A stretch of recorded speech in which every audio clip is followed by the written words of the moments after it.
Hi everybody. So as you know, I'm Riley, and I'm super excited to be here today. I have been, in the same kind of room as all of you, sat in a similar type of chair and experienced exactly what, all of you are experiencing this week.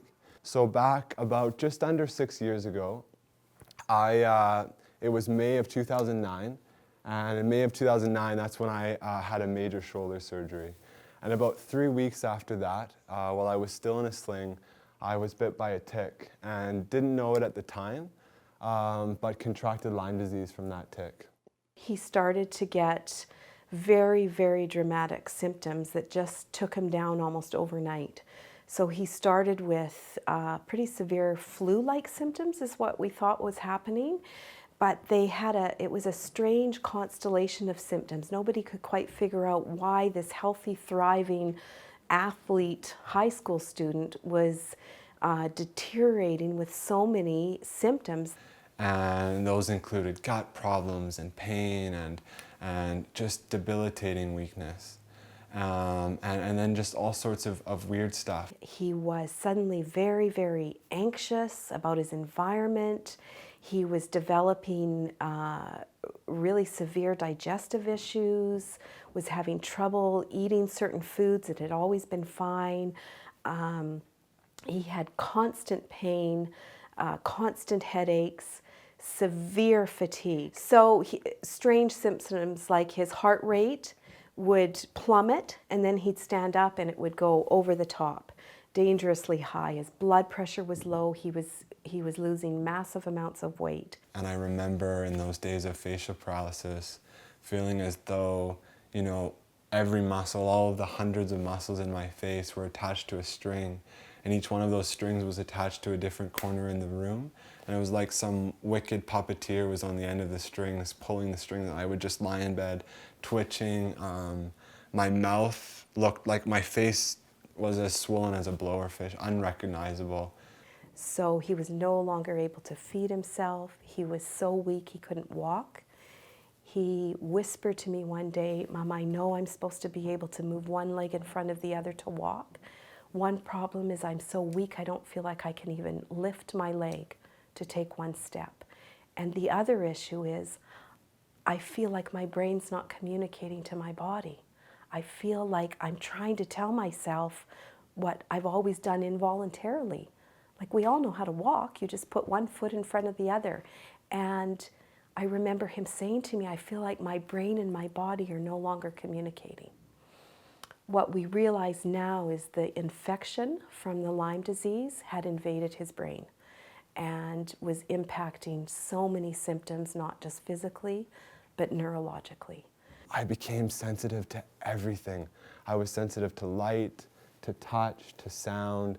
I remember even just like leaves fluttering outside the window of my bedroom being too much to handle. I would lie in bed in a dark room. My parents brought felt bags to wrap all the Christmas presents in so that I could kind of come out and be part of the Christmas celebration without all of the crinkling of paper and the chemical smells of all of that. So those were my days of, those were my darkest days. Those were the days when I was sickest. Lyme disease is a complex, controversial disease. We realized that treatment and access to treatment and what kind of treatment was very difficult to figure out.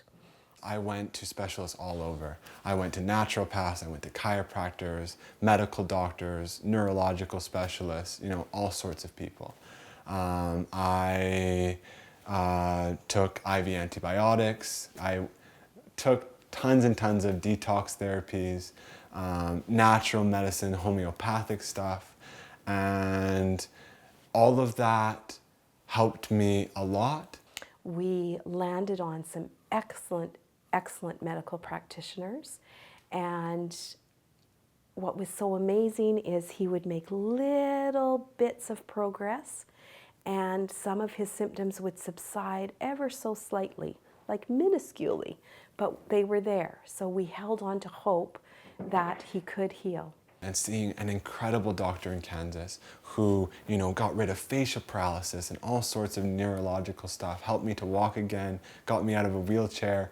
And to the rest of the world, it looked like our Riley was back. And in so many ways, he was coming back. But what we could really see, and what was so frustrating for Riley, is he wanted to get back to the thriving, happy, healthy, no limitation teenager that he'd been before he got sick. I was still dealing with a lot, with multiple chemical sensitivities, with anxiety, with post-traumatic stress type stuff from the years of illness, with motor function issues, with brain fog, and all sorts of debilitating symptoms. So we knew that we were missing a piece of his recovery, and we too wanted him to thrive and not just manage these leftover symptoms. And so we started looking into what kinds of things would help these symptoms, which we called anxiety, OCD, post-trauma, chemical sensitivities. He was still having sleep issues and some gut issues, and levels of cortisol, all kinds of things that his tests were still showing that were kind of out of whack. So we came across, through a friend, the DNRS program through Annie, and I kind of listened to it with a skeptical mind because we tried so many things and we kept hearing it's all about the brain. And I thought, we've tried brain stuff. We've tried neurofeedback, and Riley's done all kinds of mindfulness and meditation and worked with therapists to get over the post-trauma of being so ill. So I kind of held it on the back burner for a little while. And then I kept hearing more and more stories of people and doing my due diligence and reading about the program and listening to Annie speak and the testimonials. And I realized we can't ignore this. These people are describing things that Riley has struggled with. So I thought, it's non-invasive. Why wouldn't we try it? Why wouldn't we give Riley the best chance to see if this is something that could help? And deep down, I knew that there was something neurological still going on. I knew, you know, this is in my brain. And I felt that, and it just totally resonated with me. You know, talking about the brain and the way that trauma and various things can push you into limbic system dysfunction, I knew that I needed to get to this program and that I needed to do this. And so Riley was able to attend one of the workshops in California, and it's been incredible for him. I can do anything.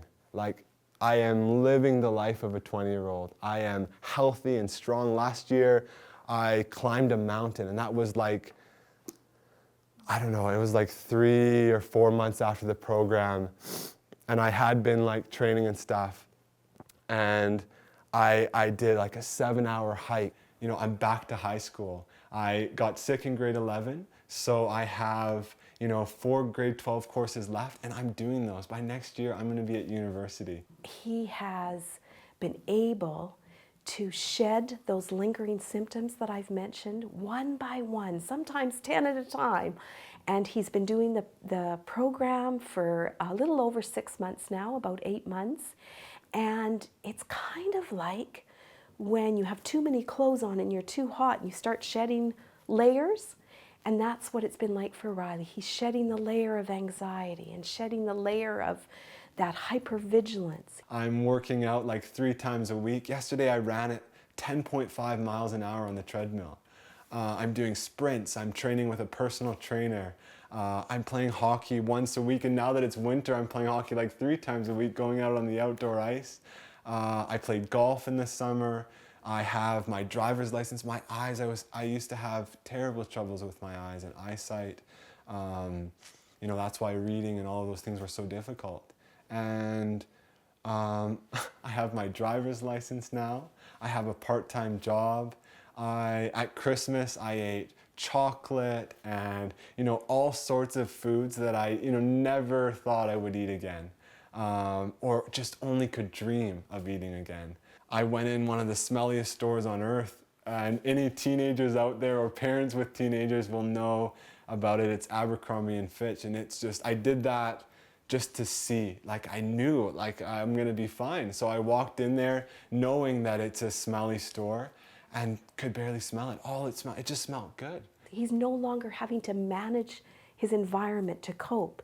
He's able to just go out in the world and do what he wants, do it when he wants, and to tackle with exuberance and excitement the goals he has for the rest of his life. He's now a 21-year-old looking forward to a life without hindrance.